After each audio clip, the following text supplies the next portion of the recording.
Sasali ka daw ba sa Miss Universe? Ba?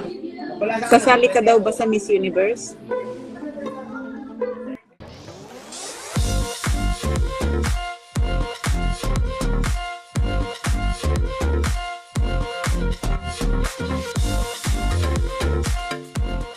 Madami nga ang bumabatikos kay Herlyn Nicole Budol dahil sa revelasyon nga niyang siya ay magpapatuloy sa pagsali sa mundo ng pageantry.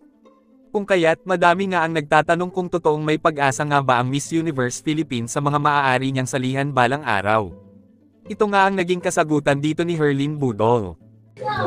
Sasali ka daw ba sa Miss Universe? Ba? Sasali ka daw ba sa Miss Universe?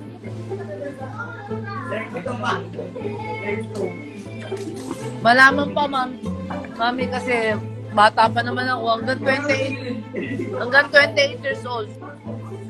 Samut-sari nga ang komento at saloobin ng mga netizens patungkol dito. Ayon kay Manuel Bernard Ora, mababalahura lang ang Miss Universe sa pagsali ni Budol. Ano, walang taste na ba ang Miss Universe? Ayon naman kay Emmanuel Bautista na, walang masamang sumali ulit si Herlyn. Kasain lang yung communication skill muna. Ang sabi naman ni Sporty Guy, Miss Barangay na nga lang, di pa niya kinaya. Ang Miss Universe pa, alam mo Herlyn, karma is real. Ayon naman sa komento ni Mary Beth Alinia, why not try lang ng try Herlyn? Walang mawawala, go lang anak at wag makakalimot magdasal sa lahat ng gagawin mo. Ang sabi naman ni Shellfish Villa, Miss Herlyn for Miss Universe. She is the best, yes Herlyn. Go go, kaya mo yan.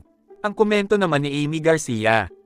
Ang komento naman ni Charlie Reyes na, Diyos ko Lord, wag nyo nang ipilit si Budol please. Ayon naman kay Jonas Blanco, Miss Universe Philippines will never allow a candidate like Budol to win their crown. They have too high of a standard. Kung saan nag-reply naman si Miss Cecil na, exactly.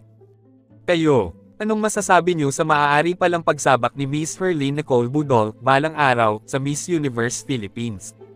At kung papala rin, ay magrepresenta sa Pilipinas.